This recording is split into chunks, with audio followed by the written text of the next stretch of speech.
Digital India के दौर में इन दिनों यूपीआई का चलन बहुत तेजी से बढ़ रहा है। हर तरह के ऑनलाइन पेमेंट में इस सरकारी सिस्टम को सबसे बेहतर माना जा रहा है। अब इसको लेकर जो स्टडी सामने आई है वो इसकी अहमियत को बयां कर रही है। क्या है स्टडी और क्या है यूपीआई के नए रिकॉर्ड की कहानी, ये सब हम आपको इस रिपोर्ट में बताने जा रहे हैं।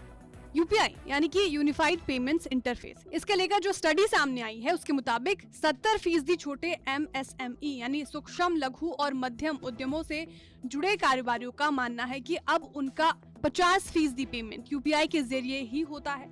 इसी के साथ देश भर में किए गए सर्वे में 10 में से 7 खुदरा कारोबारियों का मानना है कि अगले 3 सालों में आधी से ज्यादा बिक्री यूपीआई के जरिए ही होगी। इसी से आप डिजिटल इंडिया में यूपीआई की बढ़ती लोकप्रियता का अंदाजा लगा सकते हैं। ये स्टडी पूरे भारत में 1000 खुदरा कारोबारियों के सर्वे के साथ साथ 3000 खुदरा कारोबारियों के नियो ग्रोथ के ग्राहक डेटा सेट पर आधारित है। स्टडी में 25 से ज्यादा शहरों और 70 से ज्यादा उद्योग क्षेत्रों में भारतीय खुदरा कारोबार के डिजिटल पेमेंट को शामिल किया गया है। बेंगलुरु में खुदरा कारोबारियों के साथ उनके डिजिटल लेन देन में यूपीआई की हिस्सेदारी में 14% की बढ़ोतरी देखी गई। चेन्नई और हैदराबाद में भी 13% की बढ़ोतरी सामने आई, लेकिन छोटे शहरों में ये बढ़ोतरी 4% रही, जिसके आने वाले दिनों में तेजी से बढ़ने की संभावना है। एक तरफ जहां यूपीआई से लेन देन बढ़ रहा है तो वहीं कार्ड से लेन देन में कमी दर्ज की जा रही है।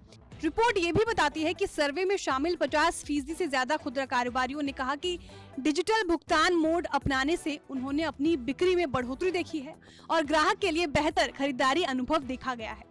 लगभग 40% खुदरा कारोबारियों ने कहा कि डिजिटल भुगतान ने उन्हें नए ग्राहकों को आकर्षित करने में मदद की है। देश में ही नहीं, विदेशों में भी इसका चलन तेजी से देखा गया है। हाल ही में सिंगापुर ने इसे अपनाया। सिंगापुर भले ही नया नाम हो, लेकिन इससे पहले भी इस पेमेंट सिस्टम के लिए कई देशों से करार किया जा चुका है।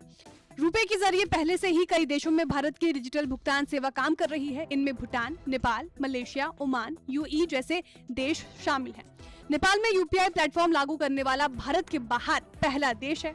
सिंगापुर के साथ यूपीआई सेवाओं की शुरुआत के बाद अन्य कई देशों में इसके उपयोग की संभावनाओं को तलाशा जा रहा है। इस लिस्ट में Australia, Canada, Cambodia, Vietnam, Japan, Taiwan जैसे देश शामिल हैं। रिपोर्ट की माने तो तकरीबन 30 देशों के साथ यूपीआई प्रणाली को अपनाने पर बातचीत जारी है। डिजिटल पेमेंट के मामले में भारत दुनिया भर में सबसे आगे है। अंतर्राष्ट्रीय मुद्रा कोष IMF और विश्व बैंक तक ने यूपीआई को लेकर भारत को सराहा है। देश की बात करें तो यूपीआई से होने वाले पेमेंट के आंकड़े में महीने दर महीने तेजी देखने को मिल रही है। इस पेमेंट सिस्टम की लोकप्रियता के चलते सरकार लगातार इसके विस्तार पर फोकस कर रही है और अब यूपीआई वैश्विक ब्रांड के तौर पर पहचान बनता जा रहा है। आपको हमारी जानकारी कैसी लगी कमेंट करके जरूर बताएं। वीडियो को लाइक और शेयर करना ना भूलें। साथ ही जो हमारे नए व्यूअर्स हैं वो भी चैनल को सब्सक्राइब करना ना भूलें।